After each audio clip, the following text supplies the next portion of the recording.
समय आ गया है दुनिया को बताने का कि सनातन क्या है। अब पूरे विश्व पर सनातन राज करेगा।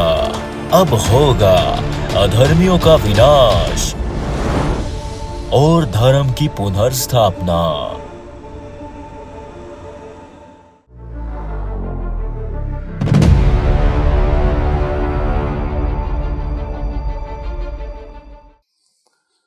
प्रिय सनातनियों, आज हम बात करने जा रहे हैं शिवलिंग पर और शिवलिंग की जो पूजा की जाती है।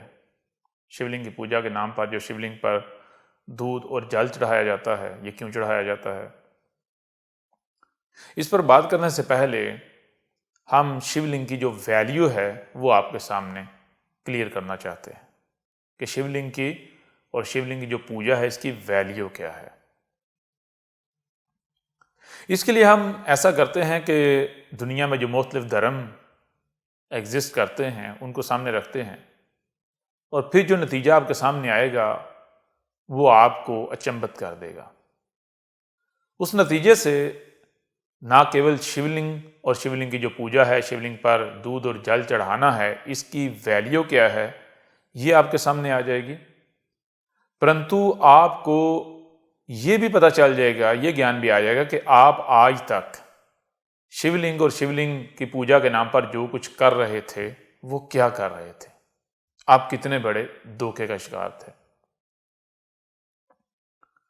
तो इसके लिए हम सबसे पहले ऐसा करते हैं कि दुनिया में जितने भी नॉन रिलीजन्स हैं, जितने भी ऐसे धर्म हैं जिनको सबसे ज़्यादा प्रैक्टिस किया जाता है, उनको आपके सामने रखते हैं और उनको कंप्रेस करते हैं, उनका निचोड़ निकालते हैं। तो फिर देखते हैं हमारे सामने क्या आता है। सबसे पहले आप जूडाइज्म को रख लें, जो कि ज्यूज जी से प्रैक्टिस करते हैं। तो जब आप जूडाइज्म को कंप्रेस करें, उसका निचोड़ निकालें, तो आपके सामने दो चीजें आएंगी। दो ऐसी चीजें कि जो जूडाइज्म की फाउंडेशन, जिसके ऊपर पूरे का पूरा जूडाइज्म खड़ा हुआ है, उसकी इमारत खड़ी हुई है, अगर उन दो चीजों को निकाल देंगे, हटा देंगे, तो जूडाइज्म की जो इमारत है, जो बिल्डिंग है, वो धड़ाम से गिर जाएगी। अब वो दो चीजें क्या है? उनमें पहली चीज है बपतिस्मा, बैप्टिज्म, और दूसरी चीज है वीक में 7 डेज होते हैं, उन 7 डेज में 7 दिन में से आपने क्या करना है, एक दिन छुट्टी करनी है, और छुट्टी का दिन है शनिवार, यानी हर शनिवार को छुट्टी करनी है। पहली चीज बपतिस्मा, बैप्टिज्म, और दूसरी चीज एवरी वीक, हर हफ्ते शनिवार को छुट्टी। ये दो काम जब आप करेंगे तो तीसरा कोई काम आपको करने की जरूरत पेश नहीं आएगी, आपको कुछ भी करने की जरूरत नहीं होगी, क्योंकि सब का सब खुद बहुत ऑटोमेटिकली हो जाएगा। ये दो काम करने से ना केवल इस विश्व के किसी भी व्यक्ति की, किसी भी मनुष्य की, किसी भी मानव की, ठीक है, हर तरह की, हर प्रकार की जो समस्याएं हैं, जो मुश्किलें हैं, जो उसकी मुसीबतें हैं, जो परेशानियां हैं, वो दूर हो जाती हैं। परंतु पूरे का पूरा जो संसार है, पूरे का पूरा जो विश्व है, ये स्वर्ग बन जाता है, इसका कल्याण हो जाता है। कोई मुश्किल क्या होती है, कोई समस्या क्या होती है, कोई कठिनता क्या होती है, कोई रोग क्या होता है, कोई सुनामी क्या होता है, कोई बाढ़ क्या होती है, कोई नेगेटिविटी क्या होती है, ये विश्व हर तरह की नेगेटिविटी से पाक हो जाएगा, मुक्त हो जाएगा, पवित्र हो जाएगा। अब जो पहली चीज है बपतिस्मा, बैप्टिज्म, वो क्या है? बपतिस्मा कहते हैं जिसे आप हिंदी में कहते हैं गंगा स्नान, गंगा स्नान करना। और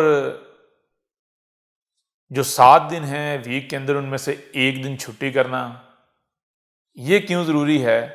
जब आप इसको जानेंगे, इसका ज्ञान प्राप्त करेंगे, इसके पीछे जाएंगे, इसका कारण क्या है, तो उसका कारण ये सामने आएगा कि ये जो पहाड़ हैं, ये जो चट्टानें हैं, ये हम देखते हैं कि ये सड़ गई हैं, सूख गई हैं। तो बताया कि ये सदा ऐसी नहीं थी। जब आप पीछे जाएंगे तो आपको पता चलेगा कि ये जो चट्टानें हैं, ये जो पहाड़ हैं, एक वक्त था जब इनका रंग दूध के जैसा सफेद था और इनके ऊपर से पानी नीचे को बहता था। ये दूध के जैसे सफेद थे, पानी नीचे बहता था, उस पानी से चश्मे वजूद में आते थे, नदियां, नाले, तो इसी तरह गंगा जो है वो वजूद में आती थी। तो इनके पानी से ये धरती जो है वो क्या स्वर्ग का मंजर जो है वो पेश करती थी, धरती स्वर्ग थी। फिर क्या हुआ ये कि जो मनुष्य जाति है, इसके कर्मों ने ये जो वातावरण है इसको बदल दिया, इसमें ऐसा बदलाव पैदा किया, ऐसा बदलाव लाया कि ये जो धरती है, ये जो चट्टानें हैं, जो पहाड़ हैं, ये सूख गए, सड़ गए। इनके ऊपर से जो दूध जैसी सफेदी थी बर्फ से, वो खत्म हो गई। जब वो सफेदी खत्म हुई, बर्फ खत्म हुई, तो ऑटोमेटिकली जो पानी का फ्लो है, पानी खत्म। नदियां, नाले, झरने, जो गंगा थी, रिवर, दरिया, वो खुशक, उनमें पानी कम हो गया। जब उनमें पानी कम हुआ तो ये एक चेन है, हर चीज दूसरी के साथ जो है वो जुड़ी हुई है, लिंक्ड करती है, लिंक्ड है। तो करते करते क्या हुआ कि एक खिता, एक इलाका, एक एरिया, वो जो पहले स्वर्ग था वो नरक में बदल गया, वो पाताल लोक में बदल गया। तो यार जब आप हर हफ्ते में जो वीक है उसमें 7 दिन होते हैं, उन 7 में से एक दिन तय कर लें, उस दिन छुट्टी किया करेंगे, जो कि ज्यूज ने तय किया कि हम शनिवार को यानी हफ्ते को छुट्टी किया करेंगे। तो उसका नतीजा क्या निकलेगा? उसका नतीजा ये निकलेगा कि ये जो पहाड़ हैं, ये चट्टानें हैं, ये दोबारा से सफ़ेद हो जाएंगी, ये वाइट हो जाएंगी। दोबारा से इनके ऊपर से जो जल है वो नीचे उतरना शुरू हो जाएगा। जो झरने हैं, जो नदियां हैं, जो नाले हैं, वो फिर से आबाद हो जाएंगे। जो गंगा है वो फिर से आबाद हो जाएंगी। फिर उन झरनों से, उन नदियों, नालों से, वो जो गंगा है, दरिया हैं, उनके अंदर जब पानी आएगा, उस साफ सुथरे पानी से, क्लीन पानी से क्या होगा कि इस ज़मीन, इस धरती से तरह तरह के जो फलों वाले जो दरख्त हैं, पौधे हैं, वो निकलेंगे। तो ये जो धरती है ये स्वर्ग बन जाएगी। ये था इसके पीछे का कारण, यानी 7 में से एक दिन हर हफ्ते छुट्टी करनी। अब यही चीज क्रिश्चियनिटी के अंदर मिलती है। क्रिश्चियनिटी के अंदर क्या है? क्रिश्चियनिटी के अंदर भी यही है कि पहली चीज आपने बपतिस्मा, बैप्टिज्म। अब बपतिस्मा, बैप्टिज्म क्या है? आपको बता दिया कि जिसे आप हिंदी में क्या कहते हैं, गंगा स्नान। गंगा स्नान करना है। और दूसरी बात वो क्या है? वो यही है कि आपने हफ्ते में से क्या करना है, एक दिन छुट्टी करनी है। यानी हफ्ते में 7 दिन होते हैं, उन 7 में से 6 दिन आपके और 1 दिन प्रकृति का। एक दिन आपने कुछ नहीं करना, ये जो प्रकृति है इसको करने देना है, ठीक है ना। जब आप ऐसा करेंगे तो इसका नतीजा क्या निकलेगा? इसका नतीजा ये निकलेगा कि ये जो धरती है, जो कि ये जो मनुष्य जाति है, इनके कर्मों से नरक बन गई है, ये धरती स्वर्ग में बदल जाएगी। कैसे? बहुत आसान है इसको समझना, बता भी दिया गया कि जब आप 6 दिन जो कर रहे हैं करेंगे, केवल एक दिन आप प्रकृति को अपना काम करने देंगे। जो नेचर है, मदर नेचर है, ये जो यूनिवर्स है, ये जो ब्रह्मांड है, इसको अपना काम करने देंगे। इसके काम में आप मुदाखलत, आप छेड़छाड़, इंटरफेरेंस नहीं करेंगे। तो इसका रिजल्ट क्या निकलेगा? जरा विचार करें। ये जितने भी मनुष्य हैं, इन सब को इकट्ठा कर लें और एक तरफ इनको रख लें, दूसरी तरफ प्रकृति को रख लें, तो दोनों में से ताकतवर कौन? ये जो इंसान है, जो मनुष्य हैं, ये ताकतवर, ये पावरफुल है, या फिर ये प्रकृति पावरफुल है? तो बहुत सादा, सिंपल, सरल सा इसका उत्तर है कि प्रकृति पावरफुल है, प्रकृति ताकतवर है। तो अगर 6 दिन ये मनुष्य जाति अपनी मर्जी के मुताबिक जिंदगी गुजारती है, केवल एक दिन हर हफ्ते, एवरी वीक एक दिन ये प्रकृति को दे दें, ठीक है ना। अगर पूरी दुनिया की मनुष्य जाति केवल एक दिन प्रकृति के नाम कर दे, तो ये यूं समझो कि मनुष्य जाति और जो प्रकृति है इसके खिलाफ लड़ाई, ठीक है ना। तो इंसाफ के साथ लड़ाई लड़ी जाए, जंग की जाए। 6 दिन मनुष्य जाति ले, एक दिन प्रकृति को दे दिया जाए। जब इस तरह आप चलेंगे तो नतीजा ये निकलेगा कि प्रकृति अपने आप को रिकवर करना शुरू कर देगी। जो मदर नेचर है ये अपने आप को रिकवर करना शुरू कर देगी, नेचर वापस आना शुरू हो जाएगी। यूं देखते ही देखते क्या होगा कि ये जो विश्व है, ये जो दुनिया है, जो इंसानों ने, मनुष्य जाति ने अपने कर्मों से इसे नरक बना दिया, ये नरक से वापस स्वर्ग में कन्वर्ट होना शुरू हो जाएगी। तो आहिस्ता आहिस्ता स्लोली ये जो दुनिया है, ये जो विश्व है, ये नरक से स्वर्ग में बदल जाएगा। क्या करने से? और करें, केवल 2 काम करने से। पहला काम गंगा स्नान, बपतिस्मा, और दूसरा काम हर 7 में से 1 दिन छुट्टी, बस। अब आ जाए इस्लाम की तरफ। इस्लाम क्या क्लेम करता है? जब कुरान उठाएं, कुरान को देखें तो कुरान क्या कहता है? कुरान कहता है कि गुस्ल करने से, अब गुस्ल किसे कहते हैं हिंदी में, सनातन धर्म में, हिंदुइज्म में? गंगा स्नान। गुस्ल करने से यानी गंगा स्नान करने से, और दूसरा अस्सलात कायम करने से, जिसे मुसलमान नमाज कहते हैं। ऐसा करने से क्या होगा? ऐसा करने से वही जो जूडाइज्म और जो क्रिश्चियनिटी क्लेम कर रही है, ये जो धरती है ये नरक से स्वर्ग में बदल जाएगी। अब आ जाएं हिंदुइज्म की तरफ, जिसे सनातन धर्म कहा तो जाता है, परंतु क्या ये सनातन धर्म है? ये तो बात की बात है। लेकिन जो भी आप कहें, आप इस तरफ आ जाएं। यहां क्लेम किया जाता है, सनातन धर्म के अंदर क्लेम किया जाता है कि गंगा स्नान करने से, गंगा स्नान से, और दूसरा काम शिवलिंग पर दूध चढ़ाने से और जल चढ़ाने से क्या होता है? पूरे के पूरे विश्व का कल्याण हो जाता है। ये जो धरती नरक बन गई, ये स्वर्ग बन जाएगी, स्वर्ग बन जाती है। आप हुए ना आप हैरान? हमने 4 धर्म आपके सामने रखे, और जब हमने उनका निचोड़ निकाला, उनको कंप्रेस किया, तो हमारे सामने जो आई, जो शय आई, जो चीज आई, उसने हमें अचंभित कर दिया। एक ही शय, एक ही चीज, सबका जो निचोड़ है वो एक। आप इन सब का निचोड़ निकालो, 4 गिलास बनेंगे, उनको आप एक जग में डाल दो, मिक्स कर दो, वापस 4 गिलासों में डाल लो, कोई फर्क नहीं पड़ेगा, वो एक ही चीज रहेगी। वो यानी कि आपस में मिक्स हो गए नहीं, वो एक ही चीज है। ठीक है। अब इससे भी बढ़कर जो अचंभित करने वाली बात है वो ये है कि जूडाइज्म, उसको भी हजारों वर्षों से प्रैक्टिकल किया जा रहा है। क्रिश्चियनिटी, उसे भी हजारों वर्षों से प्रैक्टिकल किया जा रहा है। इस्लाम, उसे भी लगभग पिछले 1500 साल से प्रैक्टिस किया जा रहा है, जो मौजूदा इस्लाम है।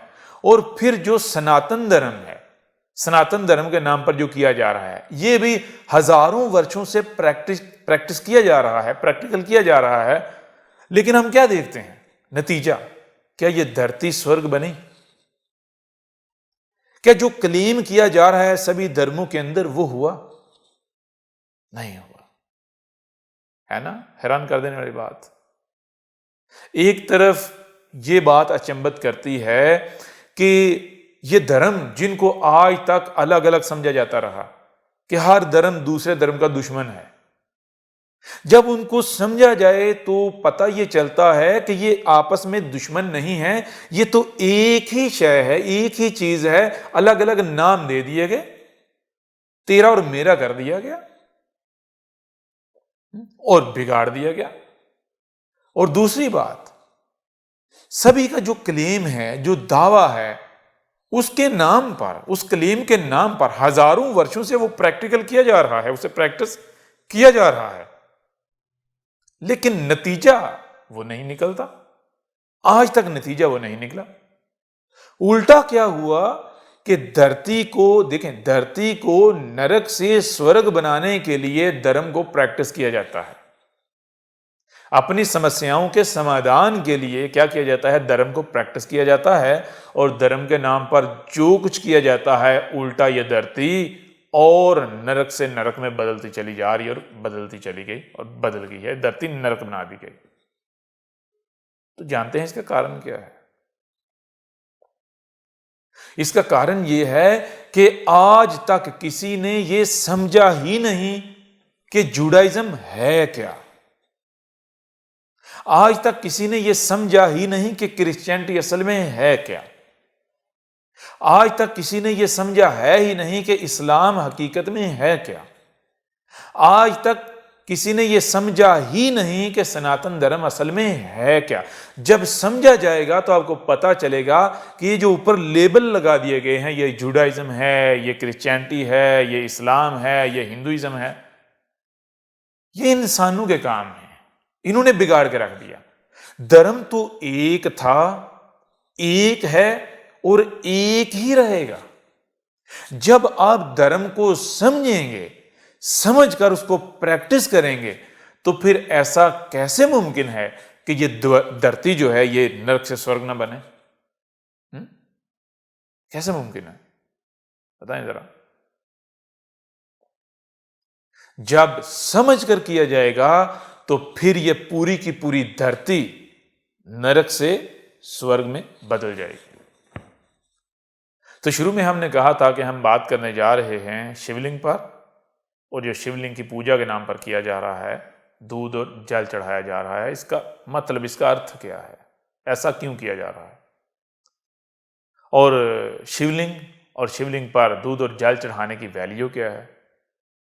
अब आपको इस बात की समझ आ गई होगी शिवलिंग क्या है और शिवलिंग पर दूध और जल चढ़ाना, इसकी वैल्यू क्या है। ऐसा करने से इस धरती ने, जिस धरती पर आप रह रहे हैं, इस विश्व ने, जिस विश्व में आप रह रहे हैं, इसने नरक से स्वर्ग में बदलना था। शिवलिंग की पूजा क्यों करना थी, क्यों की जा रही थी? शिवलिंग की पूजा करने का केवल एक ही कारण था, और वो ये था कि शिवलिंग की पूजा करने से ये धरती नरक से स्वर्ग में बदल जाएगी। शिवलिंग पर दूध और जल चढ़ाना ये क्या था? शिवलिंग पर दूध और जल चढ़ाने से क्या होना था? इस धरती ने नरक से स्वर्ग में बदल जाना था। लेकिन आपसे सवाल है, अब आप खुद बताएं। हमारा आप सभी से यह प्रश्न है, सभी सनातनियों से यह प्रश्न है कि बताएं कि जो धर्म में रीढ़ की हड्डी की मानिंद है, जो धर्म की फाउंडेशन है, उसके नाम पर जो किया जा रहा है, जो प्राप्त करने के लिए किया जा रहा है, क्या आज तक उसकी प्राप्ति हुई, वो प्राप्त हुआ? उत्तर दीजिएगा, विचार कीजिएगा और उत्तर दीजिएगा।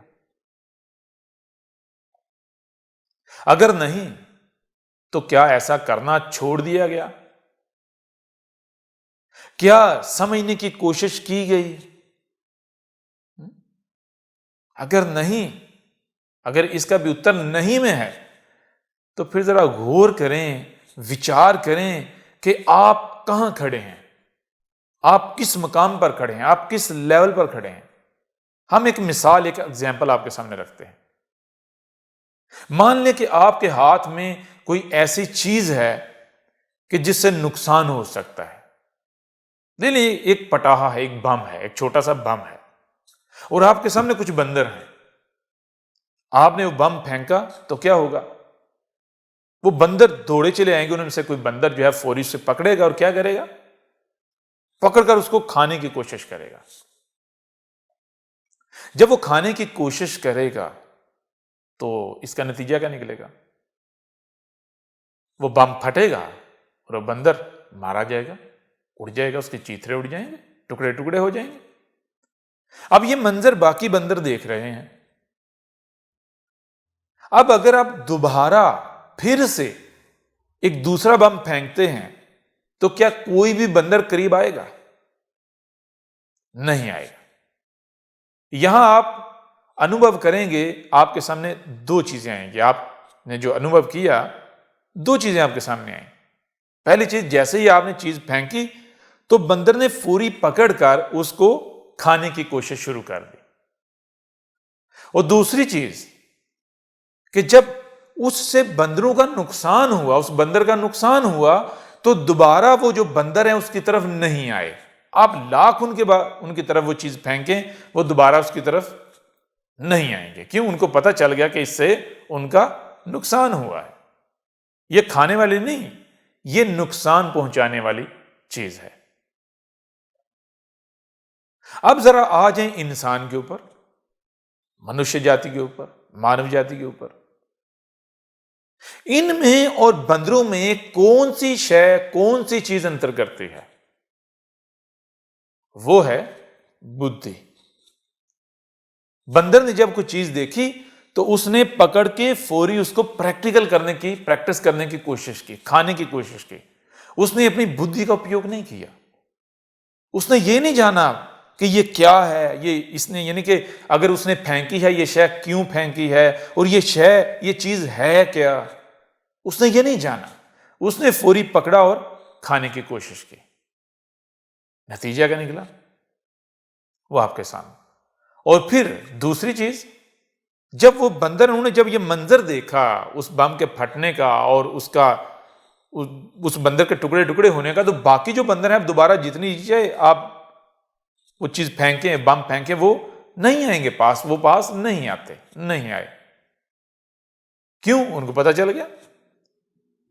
अब बंदर और इंसान में ये बुद्धि है जो अंतर करती है। अगर ये अंतर मौजूद नहीं है तो ये जो इंसान है, जो मनुष्य जाति है, ये बंदर इससे कई गुना बेहतर होगा।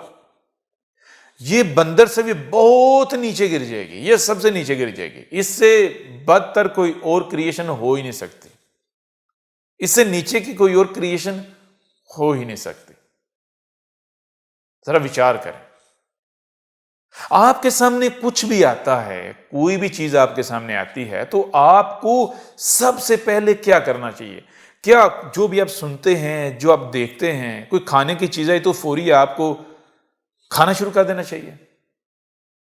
कुछ भी आपने सुना, फौरी तौर पर उसको मान लेना चाहिए? कुछ भी देखा, उसके पीछे चल पड़ना चाहिए? यानी बगैर बुद्धि के उपयोग के, बगैर अकल इस्तेमाल किए कुछ भी करना शुरू हो जाना चाहिए। अगर आप ऐसा करते हैं तो जरा ये बताएं, आप में और बंदर में कोई फर्क? बंदर की जगह कोई और जानवर रख लें, कोई और पशु रख लें।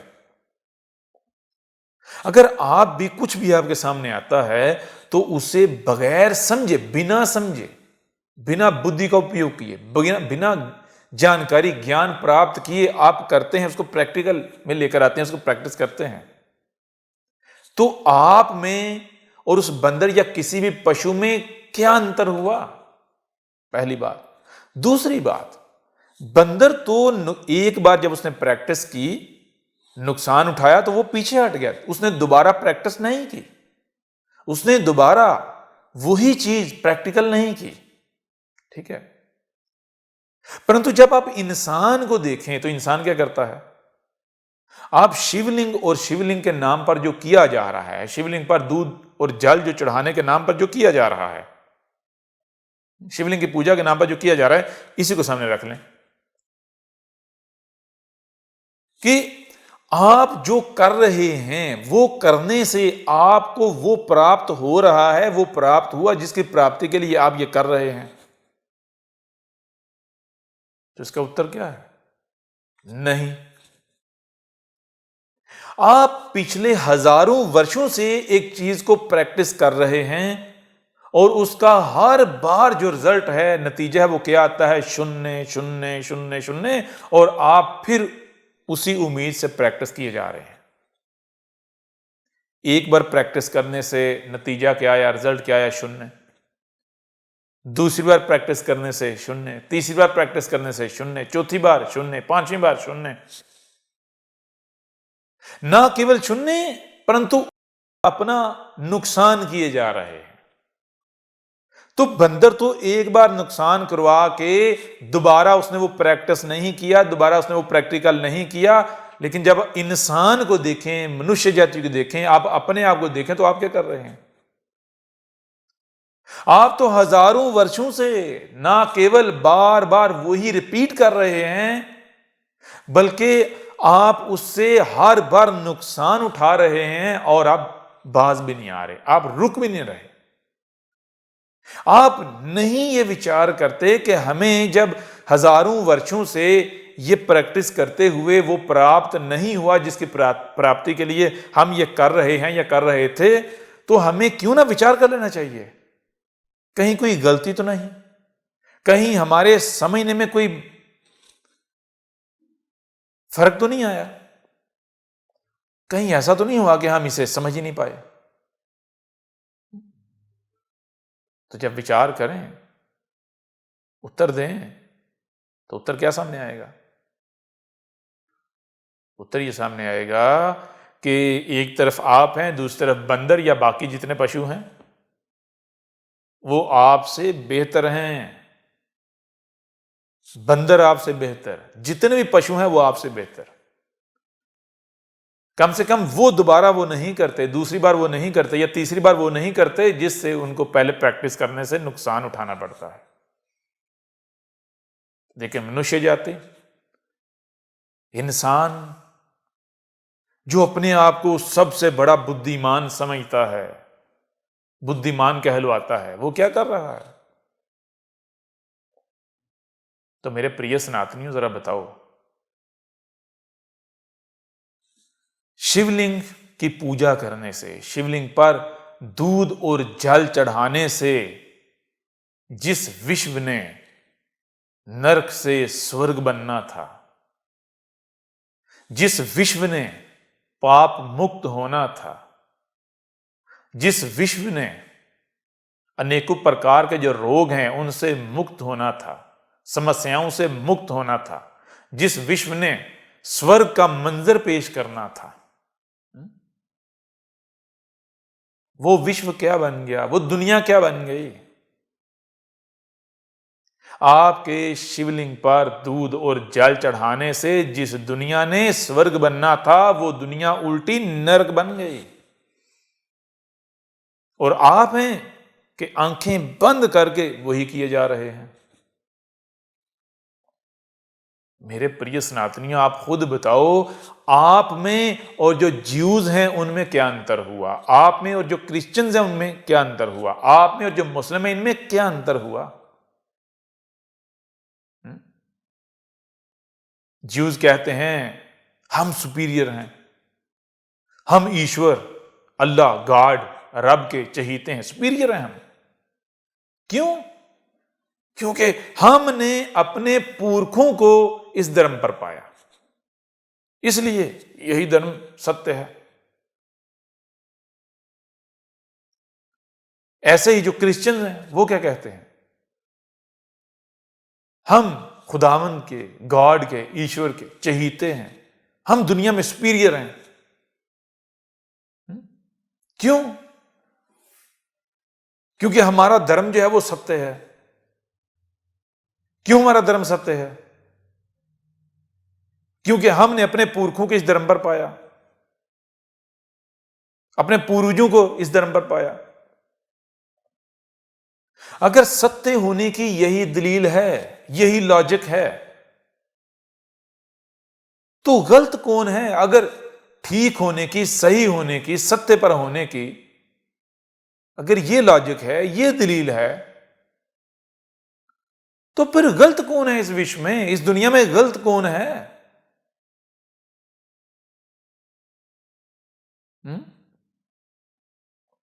तो क्या आपको भी वही करना है जो ज्यूज कर रहे हैं, जो क्रिश्चियंस कर रहे हैं, जो मुस्लिम कर रहे हैं? या फिर आपने क्या करना है? आपने ये अंतर वाजे करना है, आपने बताना है कि हम में और उनमें ये अंतर है, ये फर्क है। हम कुछ भी करेंगे तो बिना ज्ञान के नहीं करेंगे। हम जो भी करते हैं बिना ज्ञान के नहीं करते। हम कुछ भी करने से पहले ज्ञान प्राप्त करते हैं। हम बिना ज्ञान के कुछ नहीं करते। हम अंधों की तरह अंधे बनकर, आंखें बंद करके, कान बंद करके, बुद्धि का उपयोग किए बगैर उस पर नहीं चलते जिस पर हमने अपने पुरखों को, अपने पूर्वजों को पाया।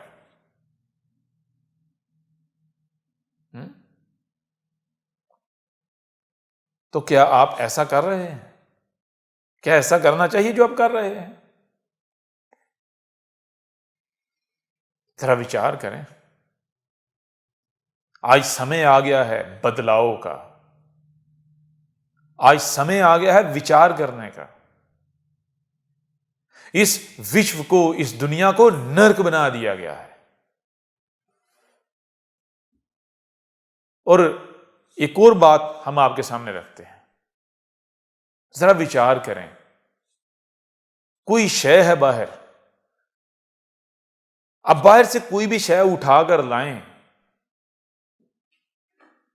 तो क्या होगा? कोई गाड़ी कहीं खड़ी हुई है, आप उठाकर ले आए तो नतीजा क्या निकलेगा? क्या आपके पीछे पुलिस नहीं लगेगी? आप पर एफआईआर नहीं कटेगी? आप कोई किसी की कोई गाय, कोई बकरी, कोई चीज अगर आप किसी की कोई लेकर आते हैं, किसी की पकड़ते हैं बाहर से, आप कहते हैं जी ये तो ऐसे लावारिस है, इसका कोई वारिस नहीं है, इसका कोई है नहीं, इसका मालिक नहीं है,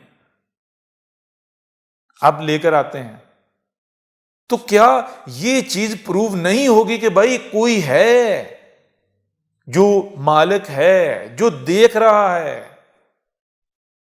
ठीक है ना? अगर आप उसकी तरफ जाएंगे, उसे लेंगे, तो उसका जो मालिक है, जो जिसकी उस पर नजर है, वो आपके पीछे पड़ जाएगा, वो आपको नहीं छोड़ेगा।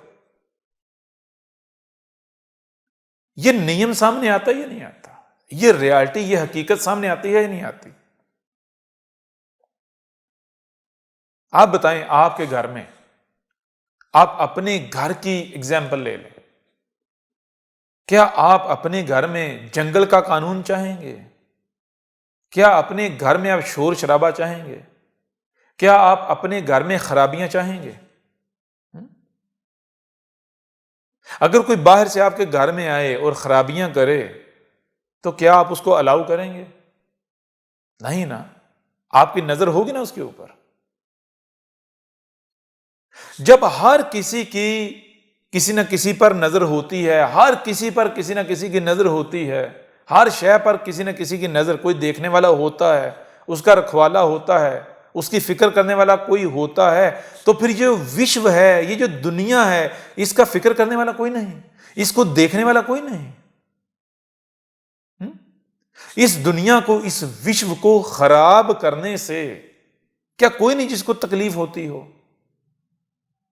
मेरे प्रिय सनातनियों, हमने आपको बताया था कि ये दुनिया है, ये क्या है? ये ऐसे ही है जैसे आपके जिस्म, ये जो आपका शरीर है, इसमें एक सेल होता है, बिल्कुल ऐसे ही ये दुनिया एक बड़ा शरीर है, उसका एक सेल है। जैसे आपके शरीर में अंग हैं, ऐसे ही एक बड़ा शरीर है, जिस शरीर के अंदर ये दुनिया उसका अंग है। जैसे आपकी अपने शरीर पर नजर होती है, आप अपने शरीर को किसी को नुकसान नहीं पहुंचाने देंगे। आप किसी को अलाउ नहीं करेंगे कि वो आपके शरीर को नुकसान पहुंचाए, आपको तकलीफ दे। क्यों? आपको आपके शरीर की फिक्र है, फिक्र होती है, आपके अपने शरीर पर नजर होती है। ऐसे ही ये जो दुनिया है, ये जिसका शरीर है, उसे इसकी फिक्र है, उसकी इस पर नजर है। और वो कौन है? यही ब्रह्मांड, जिसे आप ईश्वर कहते हो, आप गॉड कहते हो, आप रब कहते हो, आप अल्लाह कहते हो, आप दियोस कहते हो, आप एली कहते हो।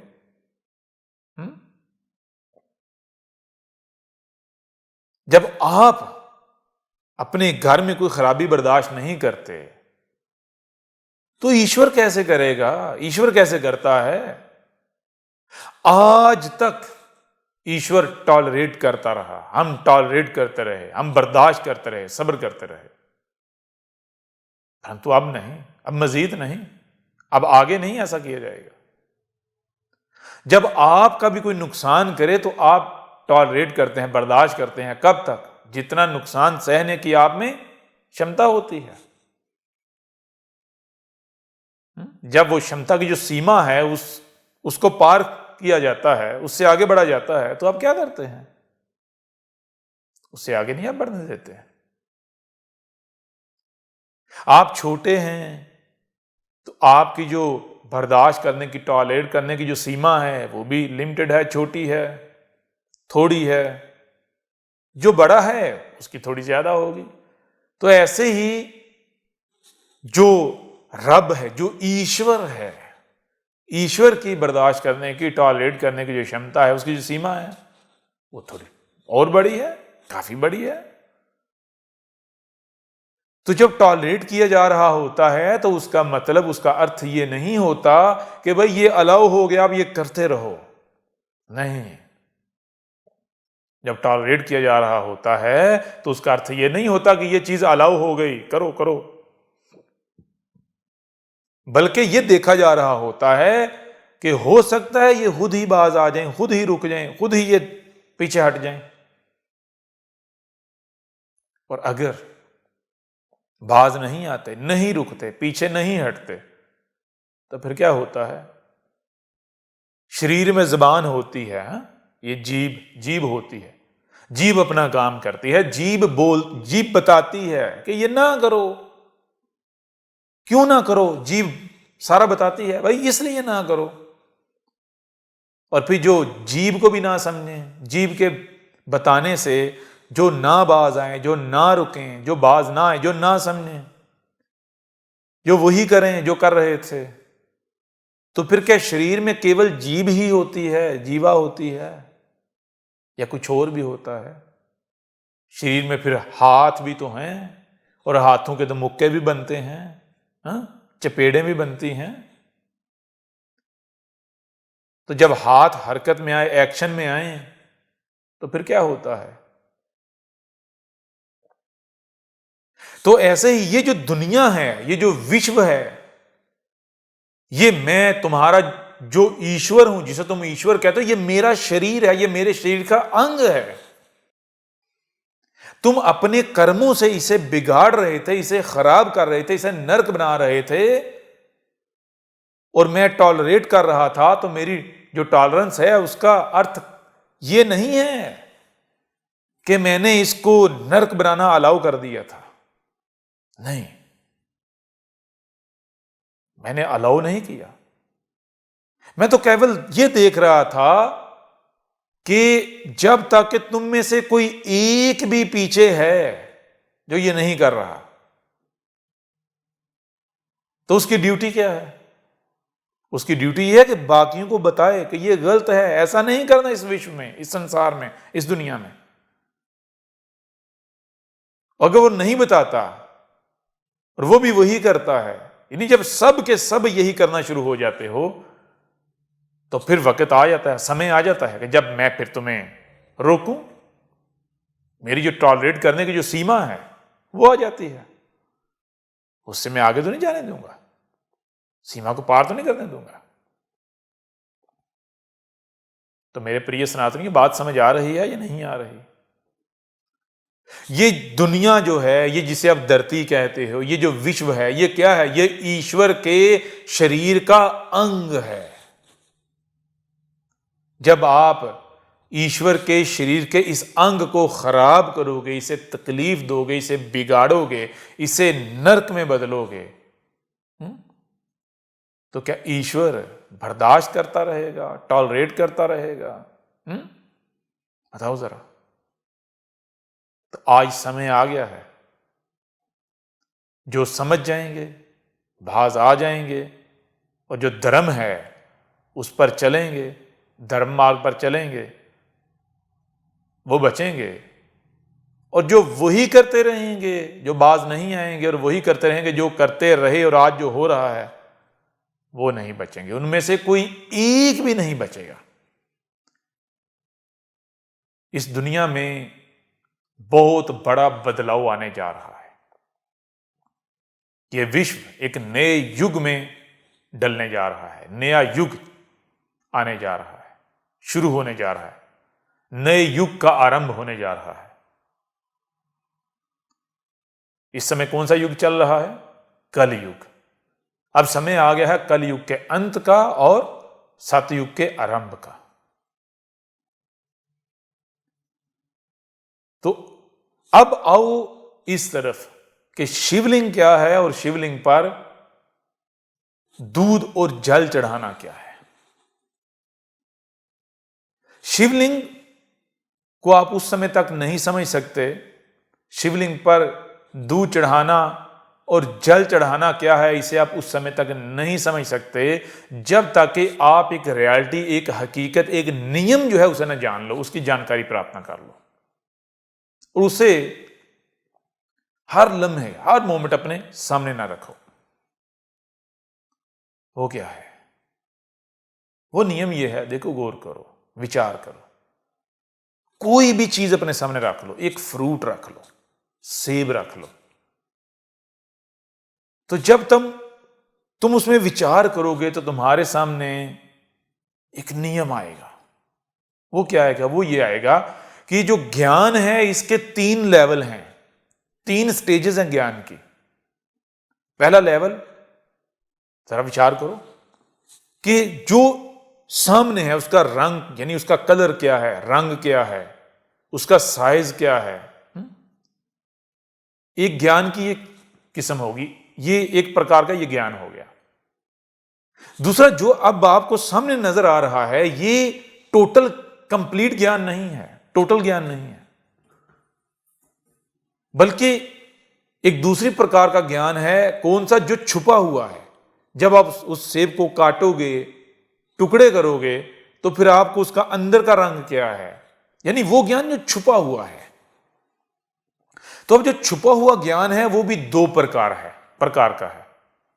एक प्रकार का वो है कि जब वो छुपा हुआ सामने आता है तो आप उसे देख सकते हो, उसका अनुभव कर सकते हो, आप उसे दूसरों को बता सकते हो। परंतु दूसरा, जो एक दूसरी प्रकार का छुपा हुआ ज्ञान है, वो है जिसे आप टेस्ट कहते हो। जैसे टेस्ट, आप सेब खाते हो तो जो टेस्ट है, तो अब ये बताओ कि टेस्ट को दुनिया की किसी भी भाषा में किसी को बताया जा सकता है? नहीं ना बताया जा सकता। विचार करो जरा। तो ज्ञान, एक ज्ञान वो है जो सामने होता है, तो जो सामने होता है वो टोटल कंप्लीट ज्ञान नहीं होता।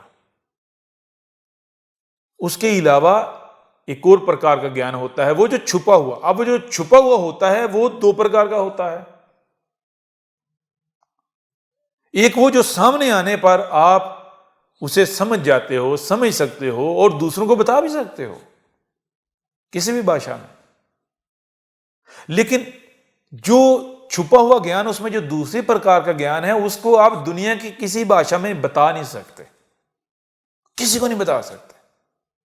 वो ज्ञान अनुभव का नाम है। जब तक कि आप खुद मुशाहिदा नहीं करोगे, खुद अनुभव नहीं करोगे, खुद एक्सपीरियंस नहीं करोगे। जिसकी एग्जाम्पल है टेस्ट की, जो टेस्ट करने से आता है। अब बताओ, जो टेस्ट होता है, आप दुनिया की किसी भाषा में किसी को बता सकते हो? अगर बता सकते हो तो हम आपसे प्रश्न करते हैं, तो बताओ, केला और सेब, इन दोनों का जो टेस्ट है उसमें अंतर क्या है? बता सकते हो? नहीं बता सकते। तो ये नियम सदा अपने सामने रखना है, इस नियम को पीछे नहीं करना, इधर उधर नहीं करना। ज्ञान 3 प्रकार का है, ठीक है? ज्ञान की 3 स्टेजेस हैं, 3 लेवल हैं ज्ञान के। पहला लेवल, वो ज्ञान जो हर किसी को आप बता सकते हैं, हर किसी के सामने। दूसरा, जो छुपा हुआ है। तीसरा, छुपे हुए के अंदर भी वो कि जो सामने आ भी जाए तो आप किसी दूसरे को उस वक्त तक बता ही नहीं सकते जब तक कि वो खुद उसको टेस्ट ना कर ले, खुद उसका अनुभव ना कर ले। अब जरा बताओ कि जब यह नियम आपके सामने आ गया है, अब एक और एग्जांपल आपके सामने रखते हैं, उसको अपने सामने रखो। एक बोर्ड है, व्हाइट बोर्ड है, उसके ऊपर एक फिगर लिखा हुआ है, 2 + 5 × 3, इस तरह करते कि लंबा सा फिगर है। उस फिगर में से कोई एक फार्मूला जो है, प्लस माइनस मल्टीप्लाई डिवाइड, कोई एक जो है उसको छुपा दिया जाए, यहां तक कि कोई एक फिगर अगर मिटा दिया जाए, गायब कर दिया जाए, छुपा दिया जाए, तो जो रिजल्ट आएगा, जो नतीजा आएगा, क्या वो परफेक्ट होगा? बताओ जरा, हमें इस प्रश्न का उत्तर दो। क्या रिजल्ट परफेक्ट आएगा? ठीक नतीजा सामने आएगा? तो बहुत सरल सा उत्तर है कि नहीं। कितना आसान है। यह नियम है कि किसी भी चीज के बारे में अगर थोड़ा सा ज्ञान भी छुपा हुआ है, वो आपके सामने नहीं आया, तो आप उसके बारे में जो भी राय कायम करोगे, जिस नतीजे पर, जिस रिजल्ट पर आप पहुंचोगे, जो भी आप उसके बारे में सोचोगे या समझोगे, तो वो बात, वो चीज ठीक नहीं होगी। आप जो परफेक्ट जो रिजल्ट है, नतीजा है, उस पर नहीं पहुंचोगे। आपके पास जो ज्ञान आएगा उसमें कमी होगी, वो परफेक्ट नहीं होगा, वो 100% ठीक नहीं होगा, वो कंप्लीट ज्ञान नहीं होगा।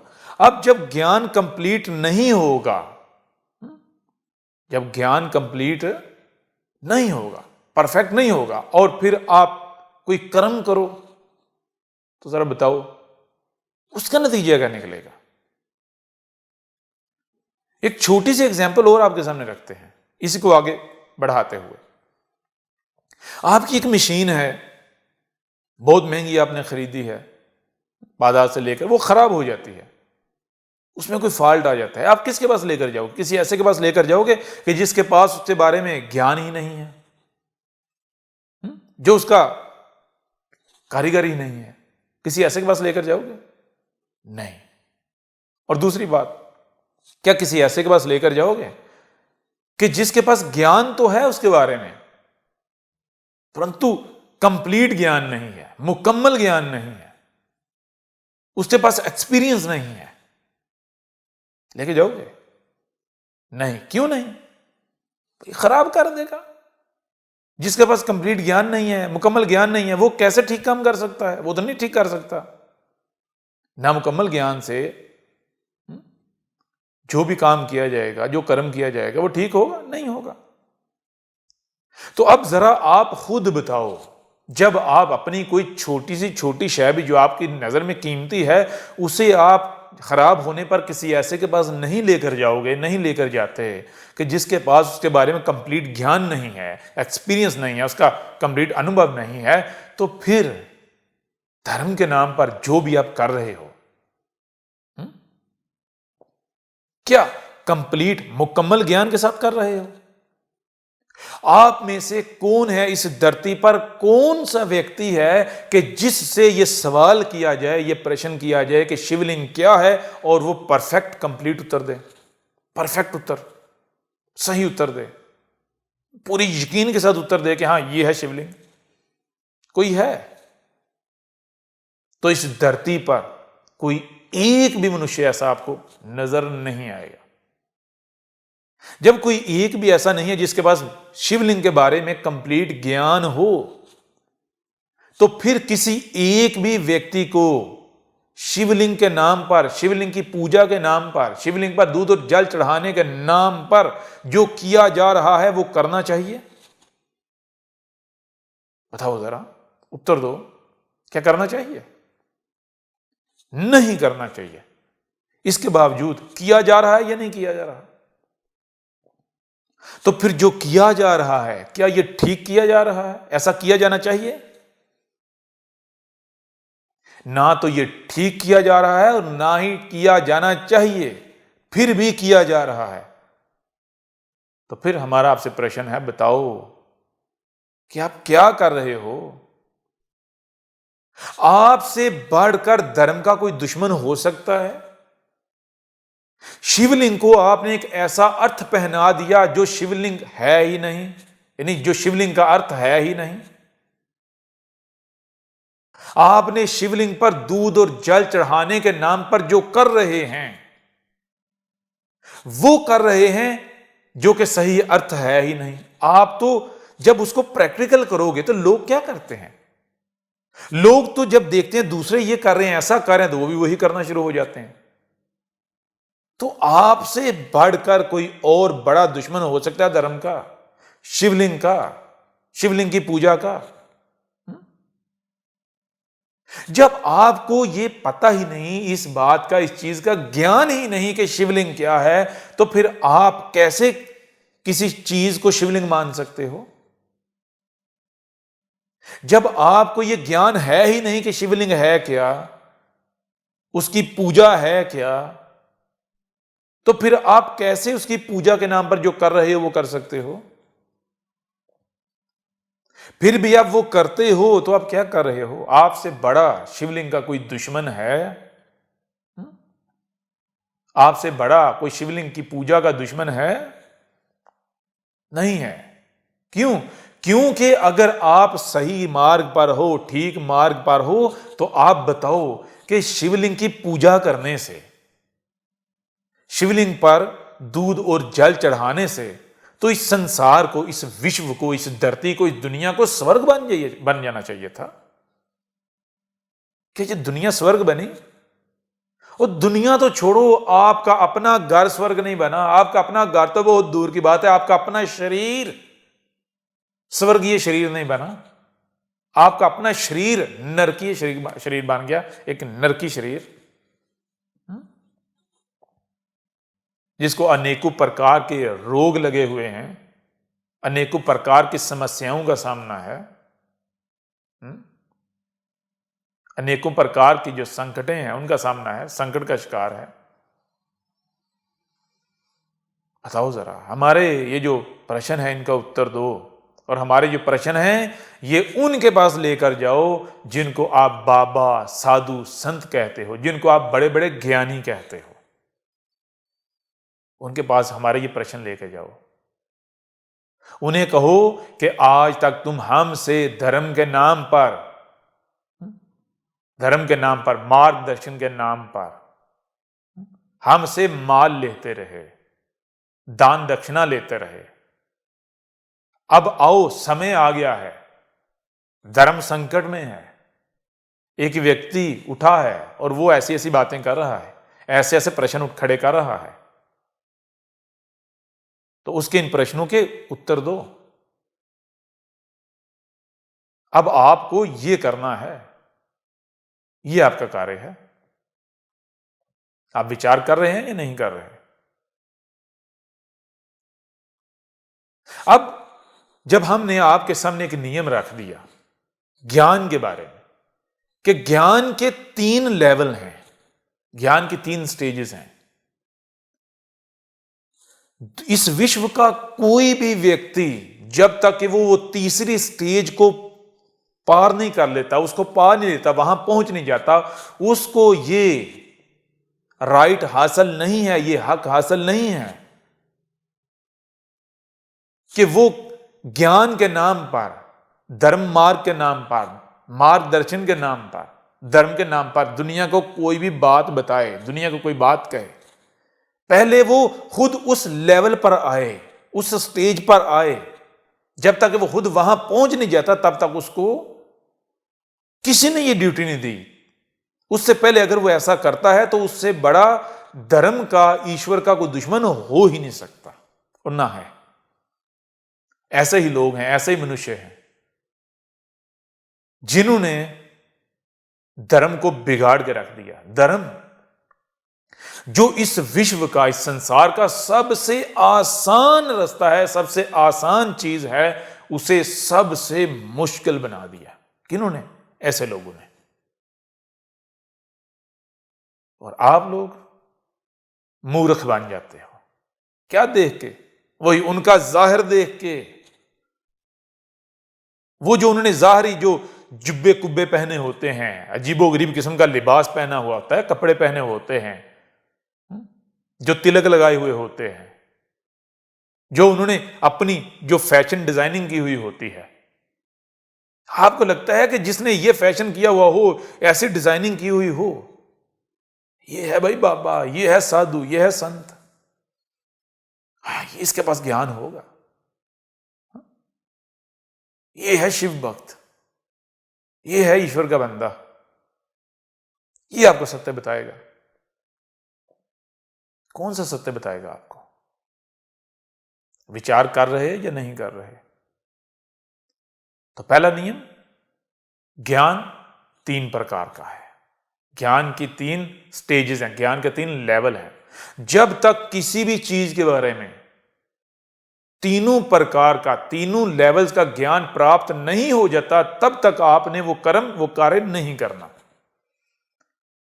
कोई भी कार्य करना है, कोई भी कर्म करना है, तो वो कर्म करने से पहले ये जो ज्ञान के 3 स्टेजेस हैं, इनको पार करना है।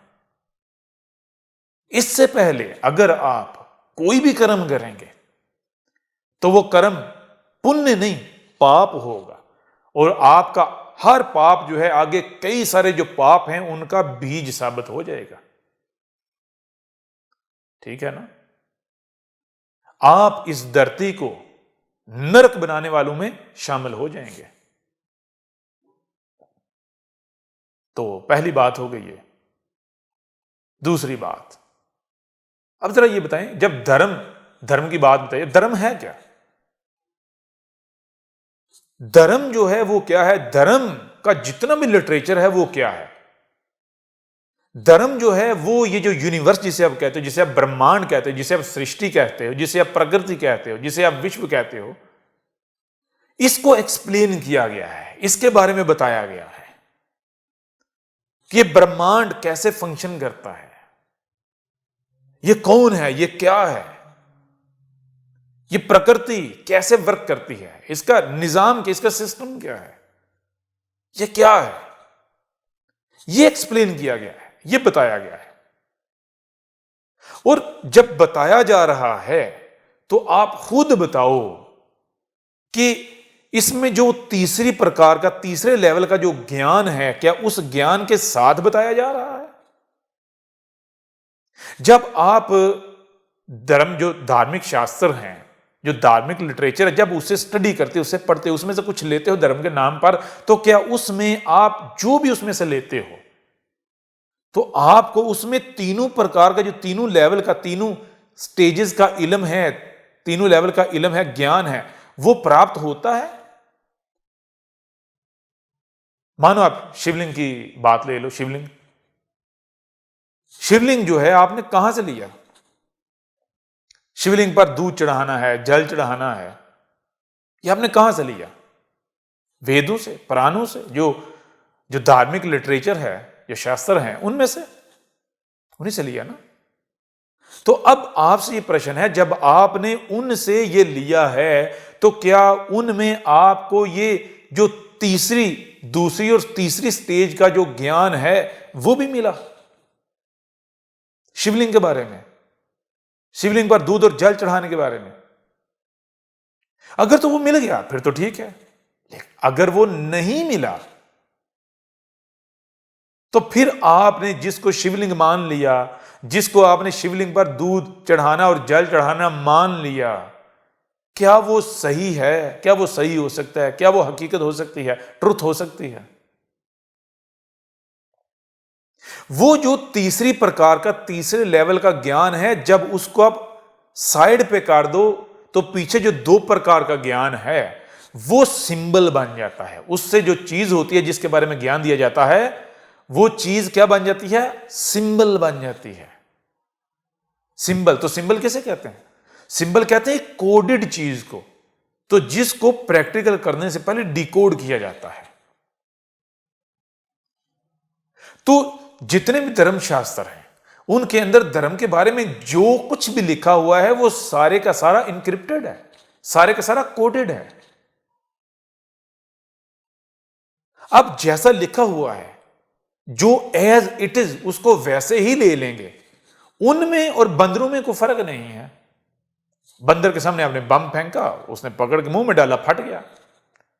समझा नहीं ना, जो चीज सामने आई समझी नहीं। पहले समझना था, पहले ज्ञान प्राप्त करना था, फिर उसको प्रैक्टिकल में लेकर आना था, प्रैक्टिस करनी थी।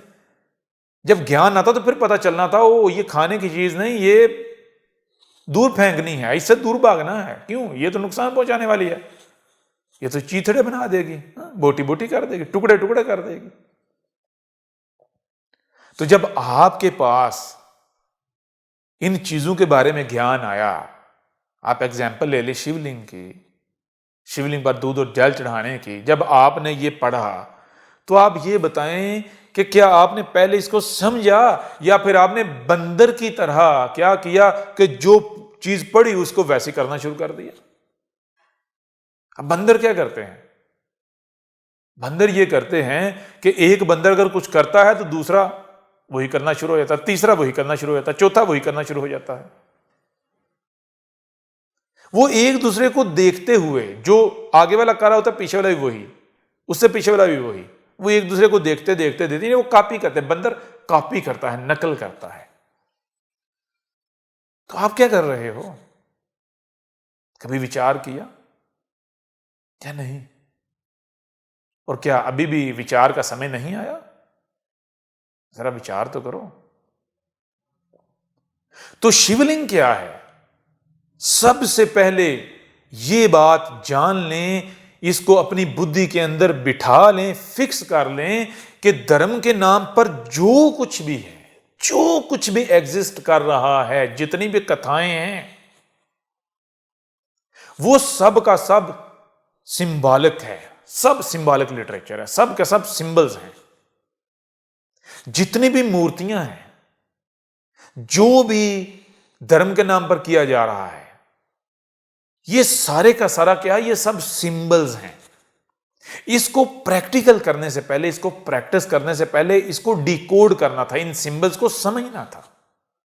जब तक समझ नहीं आना थी तब तक इसको प्रैक्टिकल नहीं करना था। ठीक है ना? और धर्म एक ऐसा मार्ग है कि अगर बिना ज्ञान के, बिना समझे अगर इसको प्रैक्टिस करोगे तो समझो कि ये एक बम है जो तबाही फेर देता है। ठीक है ना? और आज पूरी दुनिया, पूरे विश्व की आप हालत देख रहे हो। ज्ञान, धर्म क्या है? धर्म तो ज्ञान का नाम है। और जब कंप्लीट, मुकम्मल ज्ञान नहीं होगा, कंप्लीट ज्ञान नहीं होगा, फिर आप कुछ करोगे तो उसका नतीजा क्या निकलेगा?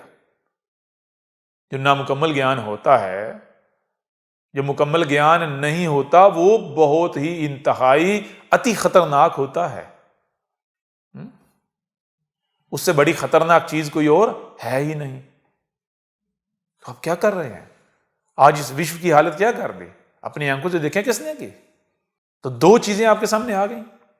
पहली, ज्ञान के 3 लेवल, और दूसरी, धर्म के नाम पर जो कुछ भी एग्जिस्ट कर रहा है वो सब का सब सिंबॉलिक है, वो सिंबल्स हैं। धर्म के नाम पर जो भी एग्जिस्ट कर रहा है उसको प्रैक्टिकल करने से पहले उसको समझना, उसको डिकोड करना, उसको समझना, डिकोड करना लाजिम है, शर्त है, जरूरी है। जब तक उसे समझ नहीं लिया जाता, उसके बारे में कंप्लीट ज्ञान प्राप्त नहीं कर लिया जाता, तब तक उसको प्रैक्टिकल नहीं किया जाएगा, और नहीं करना था। दो चीजें हो गई। तो दो नियम आपके सामने आ गए। अब जब ये दो नियम, दो बातें, दो चीजें आपके सामने आ गई, अब आपको एक और चीज बड़ी आसानी से समझ में आ जाएगी। वो क्या है? वो है तीसरी आंख। तीसरी आंख का खुलना। तीसरी आंख का खुलना क्या है? तीसरी आंख का खुलना यह है कि वो व्यक्ति जिसकी तीसरी आंख खुलती है वो कौन सा होता है? जो ज्ञान की जो वो तीसरी स्टेज है, ज्ञान का जो 3rd लेवल है, तीसरा लेवल ऊपर वाला, जिसकी एग्जाम्पल टेस्ट किसी है, जो उसे प्राप्त कर लेता है। वो जानते हैं, जानकारी रखते हैं कि वो किसको प्राप्त होता है। वो उसी को प्राप्त होता है कि जिसमें और ईश्वर में कोई अंतर ना रहे, जो इस धरती पर चलता फिरता ईश्वर बन जाए, शिव बन जाए। ठीक है ना? तो फिर जो शिव बन जाए, जो ईश्वर बन जाए, वो आपके आगे हाथ करेगा, हाथ फैलाएगा, आपसे दान दक्षिणा लेगा, वो फकीर होगा। बताओ जरा, वो कोई फैशन करेगा, कोई डिजाइनिंग करेगा अपनी, वो कोई दिखावा करेगा, उसको कोई अपने ऊपर कोई लेबल चिपकाने की जरूरत पेश आएगी कि भाई मैं ऐसा नजर आऊं ताकि लोगों को पता चले कि मैं ईश्वर हूं। एक और नियम है, वो क्या है? कीमती चीज अपने आप को छुपाती है। जो जितनी कीमती होती है वो अपने आप को उतना छुपा के रखती है। तो जो ईश्वर का रूप होते हैं, जो इस धरती पर चलता फिरता ईश्वर होता है मनुष्य के रूप में, तो वो क्या करता है? वो ये नहीं करता जो आज आपको नजर आ रहा है बाबा साधु संत के नाम पर ये जो कर रहे हैं। ठीक है ना? वो क्या करता है, आगे चलकर इस बारे में भी आपको मुकम्मल जानकारी देंगे, डिटेल के साथ। तो अब आ जाएं वापस शिवलिंग की तरफ। शिवलिंग क्या है, अब इसके ऊपर हम बात करते हैं। समय आ गया है दुनिया को बताने का कि सनातन क्या है। अब पूरे विश्व पर सनातन राज करेगा।